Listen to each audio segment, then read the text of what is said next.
underline. Omong dikit tapi nyelekit. Bersama Om Bob. Temukan di channel YouTube Om Bob Indonesia. Om Bob, dalam satu kesempatan ada salah satu tokoh panutan di Indonesia yang mengungkapkan bahwa yang namanya seni itu harus dihormati. Ekspresi seni itu tidak hanya bisa dilihat dari sudut pandang orang yang menikmati saja. Bagaimana Om Bob menggarisbawahi masalah ini? Ya, ini kan mestinya kan dikaitkan dengan itu kan. Ada pameran galeri untuk seni yang di Jakarta kapan hari itu kan menjadi batal. Nah, ini kan kalau yang kita teliti, yang kita lihat itu kan pembatalan lukisan itu kan karena dari pihak kuratornya itu menyatakan mengundurkan diri jadi kurator.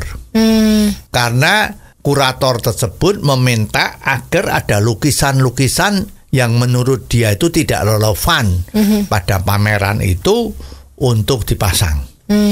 Tapi kenyataannya sang pelukis tadi itu cukup terkenal ya, pelukis tadi itu ya, dari Jogja, itu sepertinya enggan untuk melepas. Masih tetap dipasang atau bagaimana gitu ya. Ya dipasang, ditutup pakai kain hitam macam-macam, sehingga sang kurator itu merasa ini kalau cuma ditutup layar seperti ini mungkin ini akal-akalan ya. Kalau sudah dibuka acaranya bisa saja layar dicopot kan. Maka dia menyatakan mengundurkan diri untuk pameran itu. Jadi kurator di pameran itu. Nah, sekarang kalau kita lihat itu gambar-gambar yang keberatan untuk ikut dipamerkan itu ternyata memang kita lihat banyak sudah terjadi viral ya. Itu terlihat memang itu adalah menyinggung pejabat ya. Ya, menyinggung katakanlah kalau mau pakai bahasa yang kasar itu kan sepertinya ya kritiknya agak kebangetan gitulah ya. Nah, tokoh kita ini kan menyatakan, dan kita itu kalau bernegara itu kan memang bisa saja ekspresi dari para pelukis itu, seniman itu diwujudkan di dalam lukisan. Jadi mestinya tidak ada pameran lukisan kok tidak boleh dipasang macam-macam itu ya.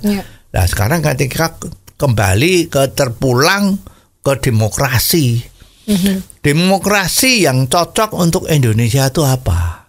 Kalau kita mau bicara insih hanya soal demokrasi, maka memang demokrasi itu kan kebebasan mengutarakan pendapat, apapun pendapatnya.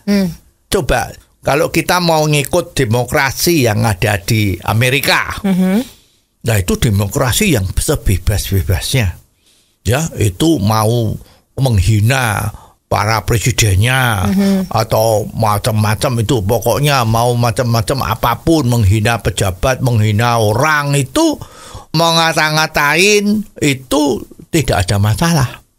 Karena demokrasi di Amerika semacam demokrasi absolut. Bayangin seorang narapidana yang dinyatakan bersalah juga bisa jadi presiden kan.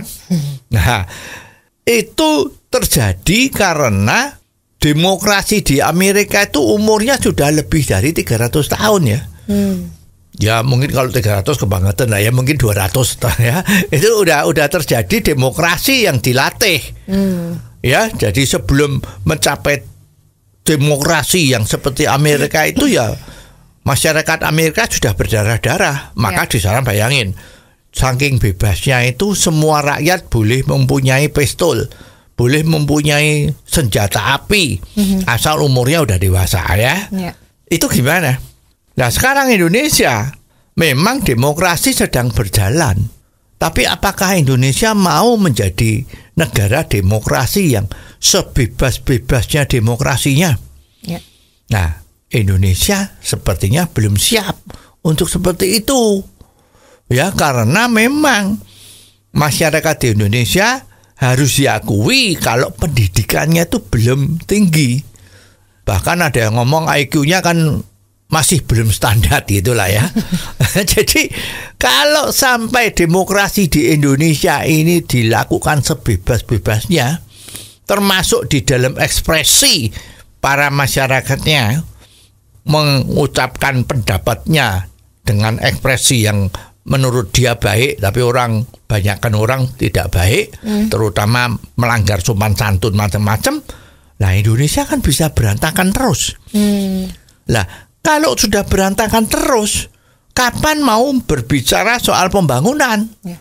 Bayangin, kita itu merdeka sudah hampir 75 tahun, tapi kalah majunya dengan negara-negara yang merdekanya di belakang kita. Nah, kalau ini terjadi terus gimana? Ribut melulu. Karena berdemokrasi yang sangat bebas itu membuat jalannya pemerintahan itu tidak stabil. Apakah di Indonesia pernah ada seperti itu, Om Bob? Ya, kalau kita meneliti sejarah Indonesia, dulu pada tahun 50-an, itu negara kita kan masih dalam bentuk bukan presidentil, tapi parlemen. Di mana partai-partai itu setelah melalui pemilu, partai-partai itu duduk dalam parlemen, dan parlemen itu menentukan siapa yang menjadi perdana menterinya. Itu geger terus kan. Dalam waktu yang relatif singkat, pemimpin nasional diganti. Dalam waktu yang singkat, pemimpin nasional diganti. Sehingga jalannya pemerintah di Indonesia itu tidak stabil. Maka pada tahun 59 atau berapa itu kan keluarlah dekret Presiden Soekarno bahwa negara Indonesia itu nggak bisa begitu terus, harus kembali ke UUD 45, yaitu menjadi presidensil. Nah, presidensil zaman itu, ya, lah kemudian setelah zamannya Pak Harto, itu kan juga diterapkan namanya demokrasi Indonesia itu demokrasi Pancasila.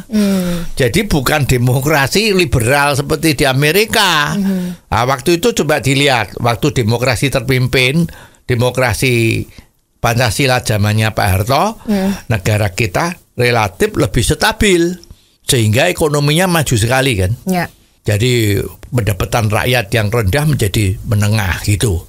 Nah, tapi sekarang kalau demokrasi itu kebablasan, ya nanti Indonesia akan mundur lagi.